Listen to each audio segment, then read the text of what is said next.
Got serious space problems at the moment, so I'm going to make this as condensed as possible. Extinction Rebellion, right? This is a movement that has been increasingly getting public attention with their high profile protests this year. Their latest thing is to have these pink boats blocking motorways and other, well, roads in central London and in other major UK cities. Birmingham, Leeds, Manchester, Bristol, I forget the other cities, but they're targeting big urban centres to try and get attention.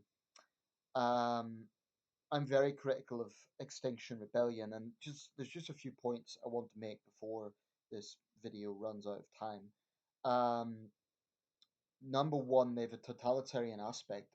They kind of have this mentality of, well, the ends justify the means. A bit of disruption is nothing compared to what will happen to the planet. But the premise of this argument is they believe that they and they alone care about climate change and its impact. I personally do what I can. I recycle. I try not to reuse plastic. I try to use a reusable bag when I'm shopping. I don't personally drive. Could I do more? Absolutely. I think everyone could do more. But the thing about Extinct Rebellion is they don't really practice what they preach.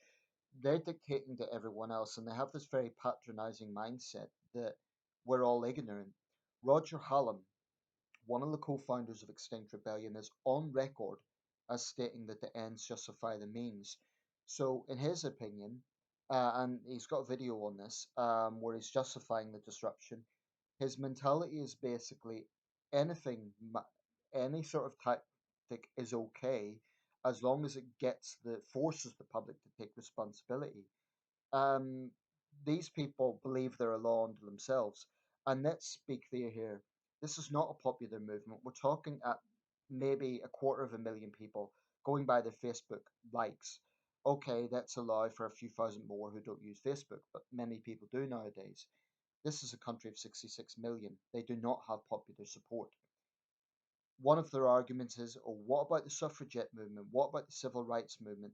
They had to use disruptive tactics. Well, that's debatable. Those movements had different schools of thought within them, right? I wish I had more time in this video because there's a lot I would like to say, but I'll just close with this. I really think that if Extinct Rebellion have this idea that they could do whatever they want because the rest of us need to be educated, well, then they can't complain when the public start, there's a backlash against them. That's all I would say. This video is probably going to time out very soon. Um, but they think they're a law unto themselves. And I'm fed up with their arrogance, with their patronizing attitude, with the fact that they cannot see that this sort of tactic will not get public support. It just won't. Inconveniencing people, stressing people out. And here's the thing, they don't know people's situation. A lot of people rely on public transport. Indeed, the irony is surely it's better that people are using public transport than using their own vehicles. And with these stupid tactics, they're forcing people away from that. They just don't stop to think. I think when you have this entitled mentality of we are right, it's for everyone's good. So what's kind of this self-aggrandizing attitude of we have the moral high ground, so the ends justify the means. So people will be annoyed now, but they'll thank us in the long run. That's the mentality that these people have. So they don't really care. I mean, there's a lot of crocodile tears about that incident in Bristol. Oh, we're sorry for the man, but oh, well, the planet's dying, so that's a bigger issue.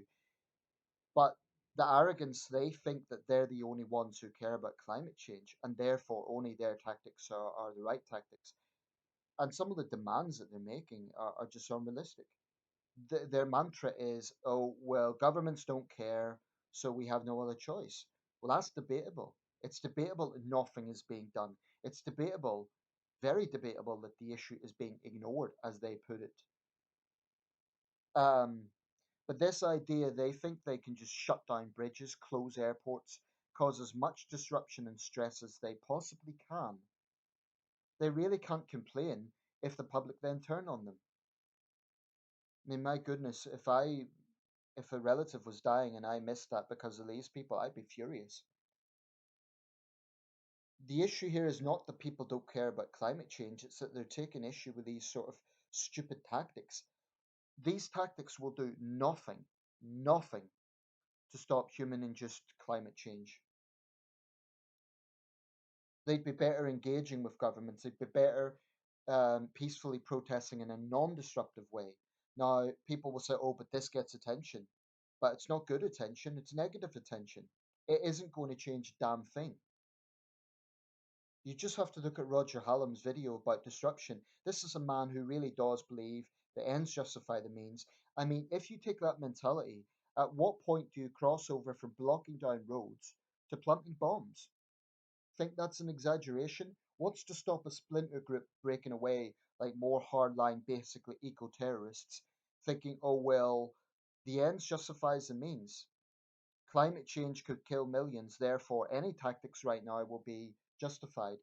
As soon as you start saying, well, the greater cause is that's the main thing, then you can justify anything. You could justify law breaking, you can justify terrorism. I mean, every terrorist group believes their cause is justified. And I'm not saying Extinction Rebellion are terrorists at this point. I think they're only one step away from starting to really get into sabotage and other such methods. And it's infuriating that they could do what they want, that they think they're doing it for everyone else's benefit. But the issue here is not that everyone else is denying climate change. It's not that everyone else doesn't care. It's that they do not like these tactics. These tactics will not work. Sure, they'll get Extinction Rebellion attention, but you try reasoning with these people, or even if you put it to them, well, will you practice what you preach? Will you vow to never fly on a plane ever again? Will you vow to never use plastics? See what their answer is. I do think there are some very serious issues that need to be addressed. One of the most pressing issues is plastic in the world's oceans. That's a critical issue. And I think, for example, the rollout of getting rid of plastic in shops, that could be done faster. Of course, there's many areas that can improve, but I do not accept that these totalitarian tactics, you're either with us or you're against us. Only our approach is right, and we're educating the public by pissing the public off. Extinction Rebellion are basically glorified anarchists. They will say it's all about the greater good. But I am not convinced that these sort of tactics will change a damn thing regarding climate change. It's a complex issue and there are a lot of approaches to be taken, but the sort of demands that they're making are just not realistic. And I'll close with this. I actually had an opportunity recently to go to a talk by Roger Hallam. I really wanted to go, but in the end, I decided not to because the venue was a church. And quite frankly, the mentality that Roger Hallam takes justifying these direct action tactics. I feel I would have been in a trap with that because although it was kind of open to the public, they had little flyers around the city centre. Never mind the damage that would do. But anyway, I didn't want to be in a situation where it was all Extinction Rebellion activists, an echo chamber. And I know what Hallam's excuses would have been because I saw his video. I saw his video justifying the disruption, very patronizing. He even compared himself to Martin Luther King. But, he was basically saying, oh, well, the public need to be forced to take responsibility. But anyway, it was a church. And quite frankly, I didn't want to be in a situation where I would lose my temper in, in a place of worship. If it had been another venue, I think I would have taken it up. I've no doubt there'll be times when I'll be annoyed at myself. I'll be thinking, ah, Nathan, you could have confronted them. I still might. I still